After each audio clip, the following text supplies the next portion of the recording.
Tonight on CTV3 News, settlement reached in Orange Walk, traffic accident, the Mendoza family to rebuild destroyed food stock.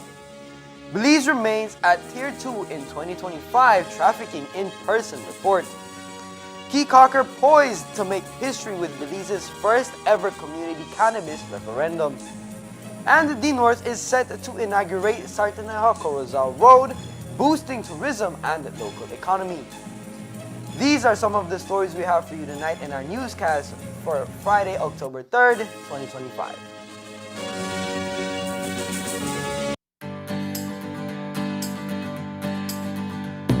Looking for quality, tasty, and easy to prepare meals?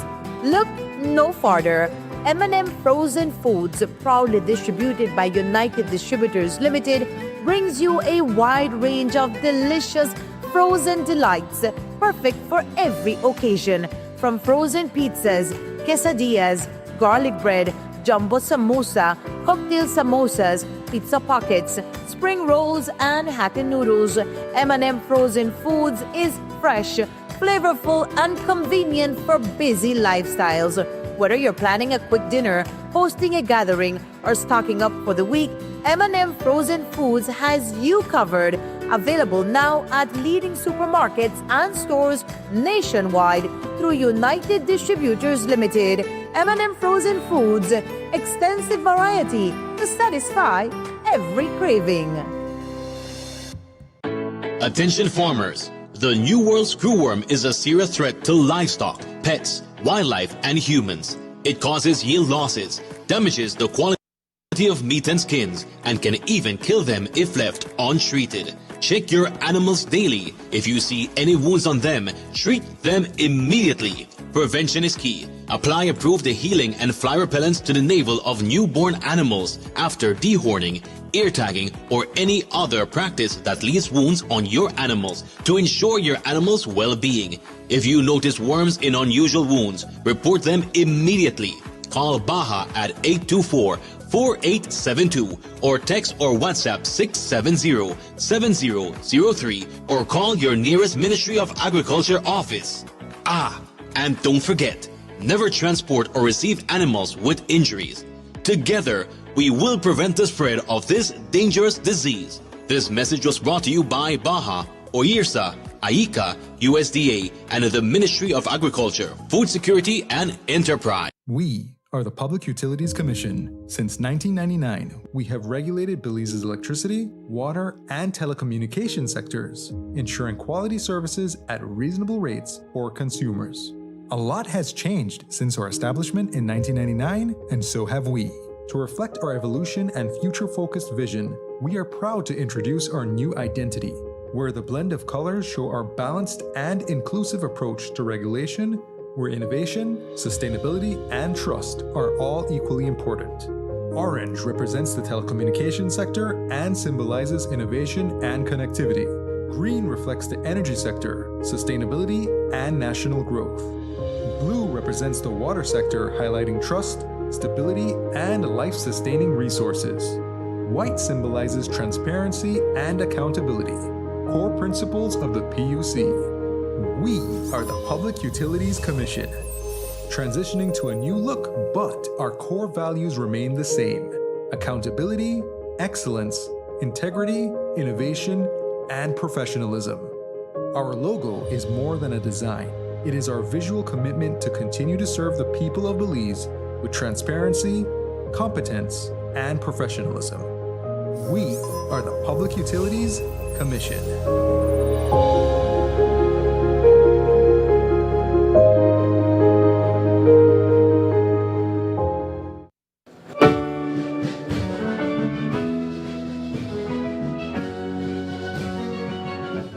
For sure, this journey started long before September 1981. Indeed, we're all here because of the courage of our founders, the Maya, Creole, Garifuna, East Indian, Mestizo, and all who are sustained by the spirit and sacrifice of every generation.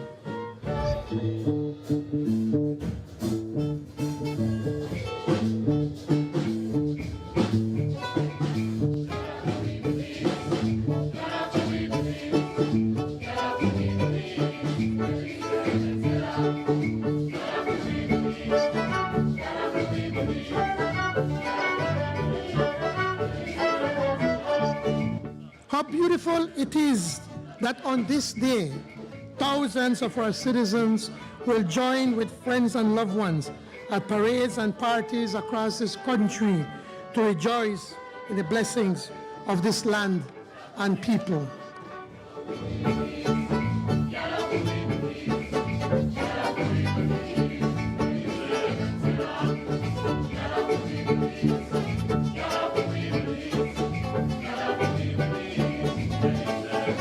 As one people, we will work to build a better and brighter future.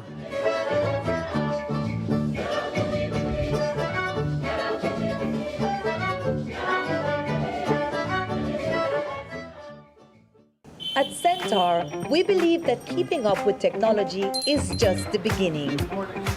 What really matters is the care and support we provide every step of the way. Our commitment to exceptional customer service means you never have to wait long for help. You're not just a number, you're part of the family. Fast speeds, reliable connections, and the support you deserve. Because with Centaur, your connection is our commitment. For more information, give us a call at 380-0101.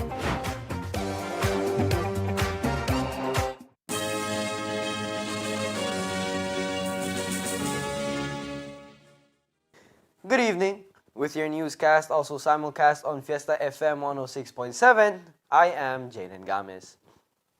There has been a positive development in the case of the late-night traffic accident in Orange Walk Town that left the Mendoza family's small food stall destroyed.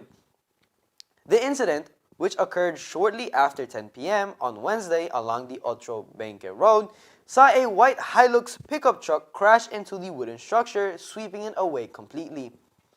Today, reports confirm that the parties involved have reached an agreement. The family and the driver's insurance company have agreed that the damages to the stall will be covered, allowing for repairs and rebuilding of the structure. The news comes as some relief to the Mendoza family, who had been left without a source of income after the accident. For the past 4 years, the stall had been the livelihood of Hector Mendoza's daughters, who sold food daily from the spot. While the family had initially expressed frustration and demanded accountability, the insurance settlement now provides a way forward. Still, the case has highlighted concerns about road safety and responsible driving in Orange Walk Town. For the Mendozas, the priority now is to rebuild their business and return to serving the community. Cops conducted a significant raid in Lord's Bank Village today, resulting in the detention and formal charges against 2 suspects involved in drug-related activities. During a thorough search of a residence, police uncovered multiple quantities of cannabis amounting to a combined total of 2,220 grams. Specifically, officers found 1,125 grams, 365 grams, and 730 grams of the illegal substance stored in various sections of the house. At the scene were 27-year-old Andre Luis Beliz and a 21-year-old Monica Bowden, both of whom were present during the search. The duo faces joint charges of possessing controlled drugs with the intent to distribute. In addition to narcotics, authorities seized a license-backed Glock pistol along with 100 rounds of ammunition. A cash sum of $27,065 was also recovered from the premises. All seized items have been securely sealed, labeled as evidence, and are currently undergoing investigation by law enforcement agencies. Belize continues to work towards eliminating human trafficking, demonstrating notable efforts despite not fully meeting international standards. The country remains on Tier 2 in the U.S. State Department's trafficking report, reflecting increased government actions but also highlighting significant gaps. The report says Belize government has implemented several positive measures, including allowing victims to give video testimonies in court, increased funding for victim support services, and launching a new National Action Plan, NAP, for 2024 to 2028. Additionally, the government provided residency permits to 2 trafficking victims and initiated prosecutions of suspected traffickers for the first time since 2022. Efforts to improve investigations include mapping liquor outlets, common trafficking venues, and creating a database to enhance law enforcement response. Despite these efforts, the report states that Belize falls short in key areas. The government has yet to adequately address official complicity in trafficking crimes or secure convictions against traffickers. Screening procedures for vulnerable populations such as Cuban regime-affiliated workers, Chinese nationals, and Indian workers remain insufficient, raising concerns about potential exploitation. Additionally, oversight of labor recruitment, processes, and training for diplomats on trafficking prohibitions are inadequate. Belize's 2013 Trafficking in Persons Act criminalizes sex and labor trafficking, with penalties of up to 12 years imprisonment for offenses involving children. The Anti-Trafficking Police Unit investigated 13 individuals in 2024 and initiated prosecutions of 5 suspected traffickers, marking a step forward after 2 years with no prosecutions.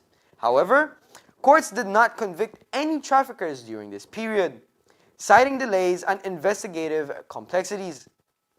Allegations of official complicity remain under review, with ongoing inquiries into high-ranking officials. Authorities identified 15 trafficking victims, mostly women and girls, and referred them to government services and NGOs. While victim support services are expanding, the government lacks dedicated shelters for adult victims and faces capacity constraints in victim identification and screening, especially among migrant populations. Victims are offered various forms of assistance, including housing, medical care, and legal support, with some granted permanent residency status. While Belize has made commendable strides in addressing human trafficking, significant gaps remain, particularly in prosecuting traffickers, addressing official complicity, and screening vulnerable populations. Continued efforts, strengthen enforcement, and enhance victim support are essential to fully combat trafficking and protect vulnerable communities in Belize. The Corozal Town Council continues to press forward with a series of initiatives aimed at improving infrastructure and boosting the appeal of the municipality. Mayor Rigo Veros says the council remains committed to the upliftment of Corozal Town, with ongoing works that focus on both functionality and beautification. According to Mayor Veros, street repairs are underway in several areas to enhance accessibility and improve daily commuting for residents. At the same time, beautification efforts are being carried out in key public spaces, including the Chactimal Park and recreational areas, which have already begun to attract more business activities and tourism.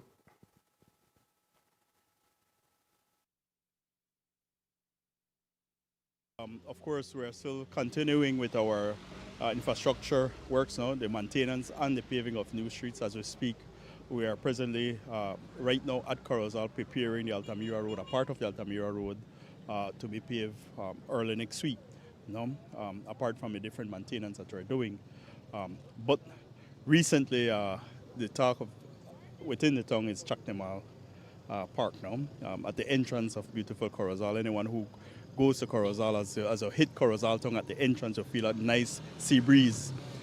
So prior to 2024, that space at the entrance was more like a dead space, and we decided that, you know what, we want to, bring something more modern to the town, ensure that our community have safe spaces for their family, a place where the town council can have different events also, for example, cultural events, right? So we decided to partner together with the Ministry of Tourism. We collaborated and we came up with the idea of making sure that we do something great with that dead space and turning it into Chactimal Park, what we call Chactimal Park now. We have 6 different kiosks they are fully operating right now. In addition to these community-level initiatives, Mayor Veos highlighted 2 major projects currently being advanced in collaboration with the government of Belize and the Inter-American Development Bank, the IDB. These projects focus on addressing erosion along the Corozal coastline and strengthening climate resilience within the municipality, 2 issues that have long been areas of concern for the northern town. Apart from that, also we have a new project that's supposed to start in January. This is a collaboration with IDB and of course, the government of Belize. Again, we're looking at the spaces, family spaces, recreational spaces, making sure that it's safe, and ensuring that our families have somewhere to go to relax, enjoy the time with their family. No, and we are going to do a boardwalk in front of St. Paul's. For those who are familiar with Corozal, we all know that in front of St. Paul's, earlier this year, we had a little issue with a cave-in and the whole seawall, part of the seawall fell apart. Well, we're doing a boardwalk and we're trying a pilot project to see if it will work when it comes to erosion. No, we all know that's a huge fight that everybody has. So we will we have a pilot project on hand and we will try it there, and if it works at some point we'll extend it to the whole Bay of Corozal. No? But we are also dealing with the municipal pier, the Fisherman Pier, what we know as the Fisherman Pier, Mother's Park, Liberty Court, and Animals Park. All of that will be more modernized, uplifted, and of course what we want is to ensure that people take good care of it and ensure that people use it, because then it's useless if we all do this work and then nobody uses the space. No? So that's when it comes to that. If you know, there is of course Central Park that I know people keep asking. Central Park is being done by Honorable Taya and the credit union. It is when it's done, it will be a marvelous park. That much I can tell you, no? And I want to give kudos to the Honorable and collaborating with the credit union to bring. Mayor Veos emphasized that the Corozal Town Council's focus remains on sustainable growth, with efforts directed at ensuring that infrastructure development is balanced within environmental protection and long-term community benefits. With the government of Belize implementing the free movement regime for nationals of Barbados, Dominica, and St. Vincent and the Grenadines, effective 1st October 2025, eligible CARICOM nationals will be identified by an indefinite stay endorsement on their CARICOM passport. This status allows these nationals to live and work in Belize without the need for a visa or work permit. In keeping with guidance from the Ministry of Foreign Affairs and Foreign Trade, and in support of CARICOM integration, the Central Bank affirms that CARICOM nationals with indefinite stay status will now receive the same banking access and services as resident Belizeans. Key changes include 1. Local currency accounts. Eligible CARICOM nationals may open local currency accounts without central bank approval. 2. Property and business transactions. Prior written notice is no longer required when CARICOM nationals engage in the sale of land or property to resident Belizeans or when setting up a locally registered company. 3. Fund transfers. Belizeans wishing to transfer funds for the purpose of migration to Barbados, Dominica, or St. Vincent and the Grenadines must obtain central bank approval. And 4. Due diligence. All financial institutions must continue to apply anti-money laundering and countering the financial of terrorism (AML CFT) standards to CARICOM nationals, consistent with the existing practice. The central bank has directed banks and other financial institutions to update their internal policies and ensure frontline and compliance staff are equipped to implement these changes. Coming up next, MSME Tax Amency Roadshow gains momentum across Belize amid the small business formalization push. Stay tuned.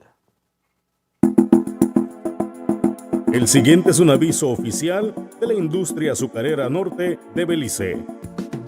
La industria azucarera desea notificar a la comunidad caniera, a los socios de la industria y el público en general que se llevarán a cabo aplicaciones aéreas de fungicidas en áreas específicas como parte de las medidas en curso para suprimir la carga de esporas de la enfermedad del marchitamiento de la caña de azúcar hongo fusarium. Importante, las aplicaciones están programadas para las siguientes áreas. Jueves 2 de octubre de 2025, San Lázaro Trinidad en el área de Cenote, San Carlos Indian Church en las áreas de Hillbank y Fireburn. El viernes 3 de octubre del 2025, San Esteban en las áreas de Mango, Chan Laguna, Subel y Chuacol. Guinigras en el área de Cacab, Carmelita en las áreas de Grassy Peace, Posito y Raven Ridge. El sábado 4 de octubre del 2025, Orange Walk en las áreas de San Lorenzo, Santa Cruz, San Antonio y San Román, Río Hondo. El lunes 6 y martes 7 de octubre del 2025. San Luis, en el área de San Luis, San José San Pablo, en las áreas de Nomul, San Pablo, en las áreas de Narrows y Sabana, San Juan, en el área de San Juan y Douglas, Douglas, en las áreas de Petrojam y Cocos, San Víctor, en las áreas de Sabana y Ramonal Zapote Sureste, Buenavista, en las áreas de Belijan, Caledonia, en las áreas de Obonush y Chanbenque. Por seguridad y eficiencia operativa, se aconseja a todos los agricultores y residentes evitar estar presentes en o cerca de estos cañales desde las 5 de la mañana hasta el mediodía. Agradecemos la cooperación de todos los agricultores y las partes interesadas mientras trabajamos juntos para proteger nuestra industria. La industria desea agradecer al gobierno de Belice por su apoyo continuo en la protección del sector azucarero y la promoción de su sostenibilidad. El anterior fue el mensaje de la industria azucarera norte de Belice.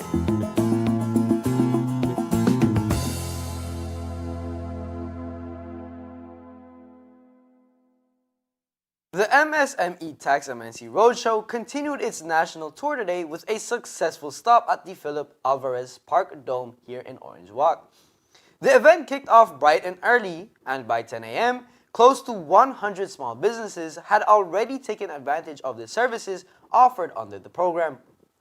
Beltrade's Executive Director Ismael Quiroz emphasized the importance of the initiative, noting that it is designed to ensure more micro, small, and medium enterprises, MSMEs, are able to formalize their operations and access the benefits of compliance.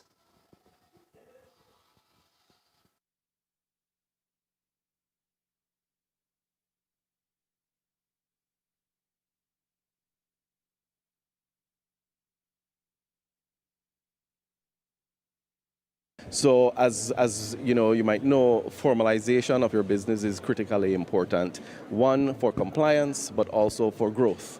You know, by registering your business name, you get to protect that for yourself, for your business, and you get to participate in other programs as well through the rest of the formalization process. So as we said, you know, formalization is critically important, and we walk you through that step. So it does begin with checking in. The staff here will review the documentation that you have, and then the next step is becoming a client of the Small Business Development Center, which is a unit of Beltrade. The SBDC provides trainings, support services, advice to small businesses.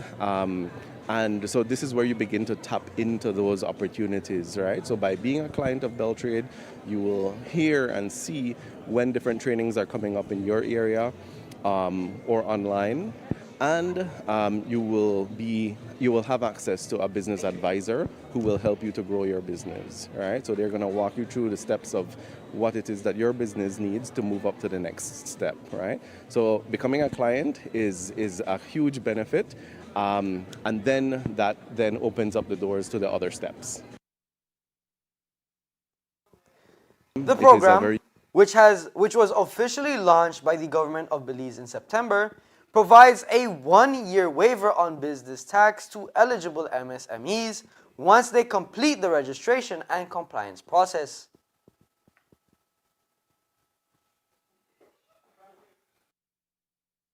Okay, so it's important for everyone to know that this is a very good opportunity for taxpayers or businesses who have not formally and it's for a limited time, right? It's not going to go on forever, and so make the most of this opportunity. Tax is a reality. You know, we all have to pay tax. We all have to comply with the rules and the requirements, especially if you're operating a business. And so to protect yourself, you don't want to be caught out, not being in compliance. And so by coming to the roadshow, you can get first-hand information, you can get clarification, you can get guidance and support. If it is that you do owe some taxes, they can kind of guide you on what your options are, right? If you're approved, you get exempted from having to pay business tax for a whole year. And so that's a huge break, it's a huge benefit. You also wouldn't have to pay the penalties and fees that we know the tax department also levies if you're not in compliance. And so it's a critically important thing to come on out, be informed, and hopefully you do qualify, and then you can benefit from the program. Even if your business type does not qualify, it's good to get information so that you know what your options are. Director General of Belize Tax Service, Michelle Longsworth, explained that the amnesty is aimed at easing the financial burden of small businesses while encouraging them to become part of the formal economy. Okay, so it's important for everyone to know that this is a very good opportunity for taxpayers or businesses who have not formally registered for tax purposes. This is an opportunity for them to come out and register their business and become compliant and become within the formal sector now. I know that there's this myth that people are afraid to come in because they don't want us to back tax them. Let me use it like that. But what is important, if they come out to this roadshow, we will register them from today going forward, not back tax. So even if they have been operating 5 years, 10 years, but now they want to formalize their business and start to pay their taxes properly, they are encouraged to come out. Now, the program allows two things. If they come out new business, never registered with tax before, and they come out and register today, they will have an entire year. After they register with us, they will go over to the IPCU and apply for the amnesty program. Once they qualify for the amnesty program, they will not have to pay business tax for an entire year.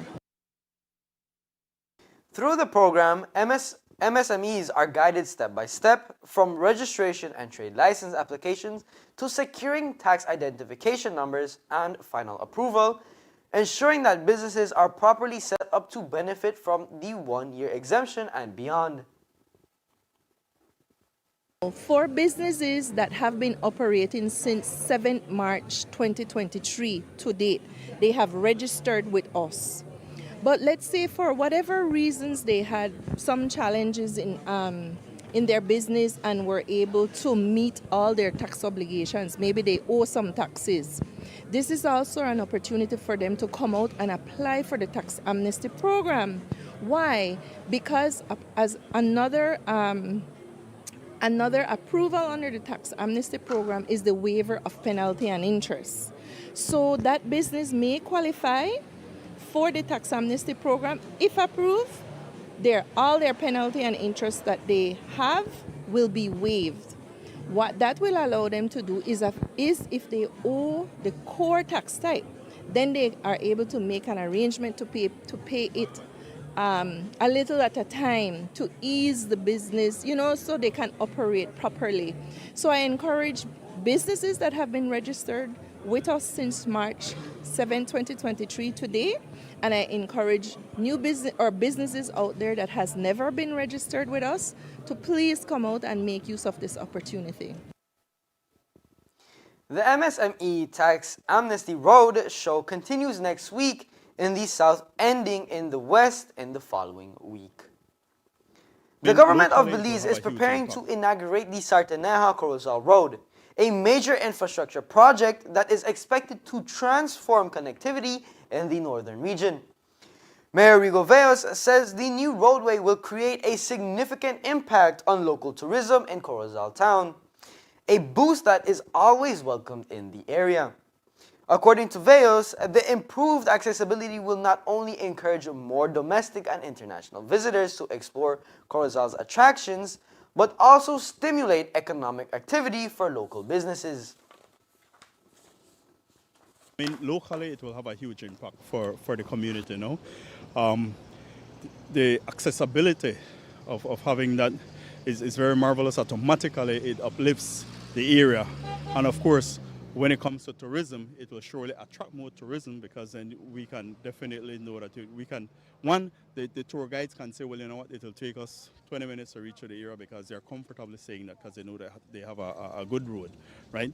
And you want to leave a good image to tourism. You know, anyone who comes to our country, to our beautiful country, we want them to go back saying that, you know, well, the road was okay, the journey was okay, it was beautiful.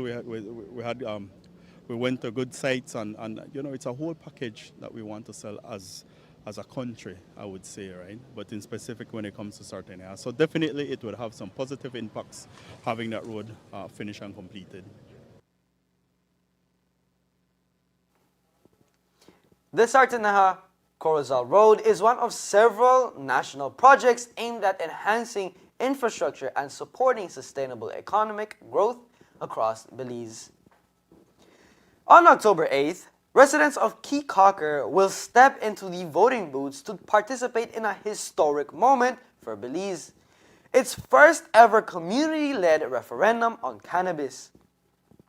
This grassroots initiative, driven by the local Legalize It Caye Caulker campaign and led by village councillor Ila Rosado, seeks public opinion on whether the government should establish a regulated and taxed cannabis industry on the island. The push for this referendum gained momentum after a robust community effort that successfully collected 365 signatures, well above the 25% threshold of registered voters needed to trigger the vote. For the small island community, the implications are significant. Advocates believe that legalizing cannabis could foster local employment opportunities, enhance government revenue through taxation, and position Caye Caulker as a pioneer in responsible cannabis tourism. The electoral process is spearheaded by the Elections and Boundaries Department, who has appointed a team of officials, including returning, presiding, poll and information clerks who have undergone training. Observers are also present to oversee the proceedings, reinforcing the integrity of the referendum. One of the things that I will say that has been done, we know referendum is not something that happens a lot in Belize. It's not the first one. This is the first of this kind, I will say. But for any election, we know that you have the political agents who are inside those polling stations to observe what is happening. In this case, because we know that you don't have the political parties, the Election and Boundaries Commission decided to invite monitors, because in terms of transparency and for accountability purposes, you wouldn't want as an electoral management body to conduct an elections and then a referendum, and then you get all the complaints about so many things happening because nobody was there to observe. And so to avoid that, what the commission did was to extend an invitation to persons to participate.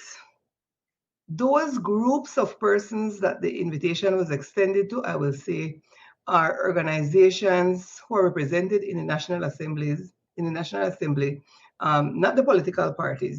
So it was basically the Belize network of NGOs, the NTUCB and Civil Society Steering Committee, the Belize Council of Churches and Evangelical Association of Churches, the Belize Chamber of Commerce and Industry, and subsequently, they also extended an invitation to the representatives of the persons who submitted the petitions, because we know that as an electoral management body, we're not concerned with who is for the yes or who is for the no. That is not our role and responsibility. But just to have some fairness, because people were coming out with their positions, the commission agreed to have representatives of the petitioners as well. So we know that similar to a political party, you have persons from the yes and from the no who are inside of those polling stations observing what is taking place at all the different levels. To ensure a transparent and tamper-proof process, officers and observers have been trained in several areas, says Chief Elections Officer Josephine Tamay. right? And so we realized that some of the monitors may not know what are their roles and responsibilities, what exactly they are to do inside of those polling stations, because they are not to interfere in the process. They're basically there to observe the process, similar to political party agents when you have a general election, right? And so we conducted that training for them. And so they are aware of what they are to do or not to do. But like I mentioned, we want to have persons there. We wouldn't want to conduct an election, have nobody seeing what is happening inside, and then you hear all the accusations after the fact. I don't know if the different sides will be having their tents and doing their own campaigning outside, whatever it is. But what they were informed also, the 100 yards line, you have to be strict adherence. And even those monitors who are appointed inside of those polling stations cannot wear or have any item to say either yes or no or try to influence the voter in any way. Because if anybody tries that, then they will be asked to, they will be removed from those polling stations. The voters, they can go in, cast their vote in whatever clothing they choose, because they don't remain in those stations. Voting will take place at the Caye Caulker Roman Catholic School, which will serve as both the polling and counting station. There are 18 officers assigned to manage the 3 polling stations, serving a total of 1,454 registered electors on the island. Results are expected to be finalized by 10 p.m. on referendum day. Instead of being announced by the returning officer, the official outcome will be relayed to the chief election officer, who will then issue a formal certificate indicating the result.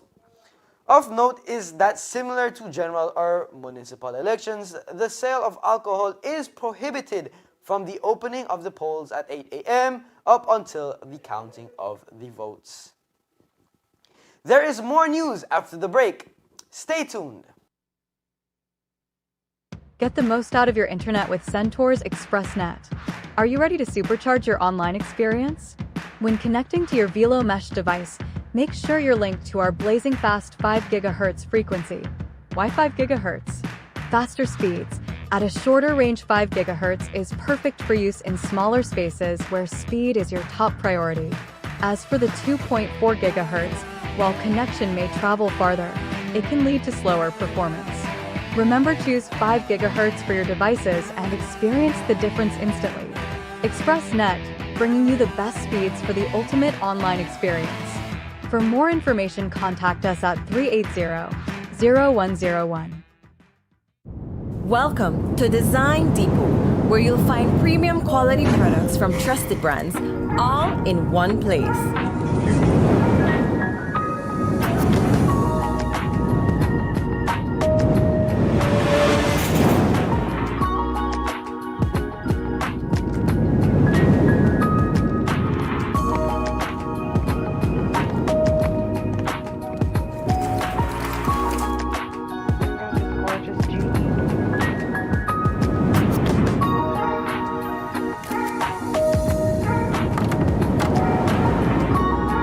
Visit us today for quality products, expert service, and the brands you trust.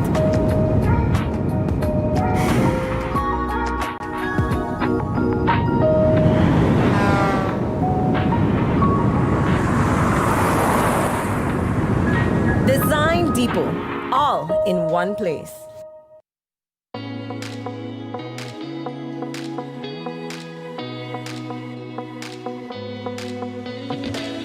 Oh man, one more stroll and my data is done.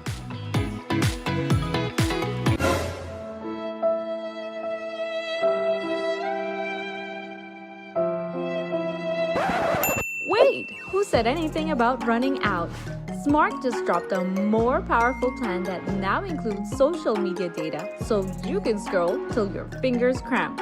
Enjoy free social media data now included in our Flex Choice and Select postpaid plans. Visit any Smart showroom to sign up today because connectivity just got even better.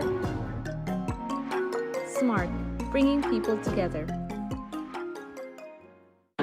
Attention farmers. The New World screwworm is a serious threat to livestock, pets, wildlife, and humans. It causes yield losses, damages the quality of meat and skins, and can even kill them if left untreated. Check your animals daily. If you see any wounds on them, treat them immediately. Prevention is key. Apply approved healing and fly repellents to the navel of newborn animals after dehorning, ear tagging, or any other practice that leaves wounds on your animals to ensure your animals' well-being. If you notice worms in unusual wounds, report them immediately. Call Baja at 824-4872 or text or WhatsApp 670-7003 or call your nearest Ministry of Agriculture office. And don't forget, never transport or receive animals with injuries. Together, we will prevent the spread of this dangerous disease. This message was brought to you by Baja, OIRSA, AICA, USDA, and the Ministry of Agriculture, Food Security, and Enterprise. Go Joven, Go Belize, with support from the Ministry of Economic Transformation, Global Fund Implementation Unit, hosted a sensitization session of trainers, module revision under the consultancy assessing mental health, service needs and barriers to access for people living with HIV, PLHIV, sex workers, men who have sex with men, and transgender individuals. The session was facilitated by Dr. Krishka Deguer, PhD, LCSW of Galen University. The event brought together key stakeholders and mental health providers from the Ministry of Health and Wellness Mental Health Program, the Ministry of Social Development, academic institutions, and the private sector. Their technical expertise was instrumental in finalizing the training modules for mental health providers, with a particular focus on addressing mental health challenges among key populations to strengthen Belize's national HIV response through holistic and integrated services. By enhancing capacity and refining training tools, this initiative represents a vital step toward ensuring accessible, inclusive, and responsive mental health services for individuals affected by HIV across Belize. The Ministry of Public Utilities, Energy and Logistics participated in the LV Meeting of Energy Ministers held in Santiago, Chile during the 10th Energy Week organized by the Latin America Energy Organization, OLAID. Ministers and energy organizations from across Latin America and the Caribbean gathered to reaffirm their collective commitment to advancing a fair, inclusive, and sustainable energy transition for the region. Discussions focus on accelerating renewable energy integration, strengthening cross-border cooperation, and mobilizing investment in clean technologies to ensure long-term resilience and economic growth. A highlight of the meeting was Belize's official assumption of the presidency pro tempore of OLAID, a role that underscores the nation's commitment to regional collaboration and leadership. In accepting this significant responsibility, Belize pledged to work closely with fellow member states to strengthen unity, advance practical initiatives, and ensure that the benefits of the energy transitions are shared equitably among all citizens. Representing Belize, Honorable Michael Shabat, Minister of Public Utilities, Energy and Logistics, was accompanied by Ryan Cobb, Energy Director in the ministry, who also participated in the technical sessions. He further reaffirmed that for small and climate-vulnerable nations, the energy transition is not only an environmental imperative, but also a crucial matter of energy security, economic stability, and national resilience. Belize's participation in the LV Meeting of Energy Ministers and assumption of the presidency pro tempore highlight the ministry's ongoing commitment to building stronger regional partnerships and ensuring that Belize remains actively engaged. And that's the news. We invite you to join us for another newscast on Monday, October 6th, here on CTV3 News and Fiesta FM 106.7. Remember that to read a text version of the news, you can visit our website at www.ctv3belizenews.com. You can also log on to our Facebook page for current stories at facebook.com/CTV3 Belize News or our YouTube channel at CTV3 News BZ. From all of us here at CTV3, have a safe and pleasant weekend. Thank you for watching and listening, and have a splendid night.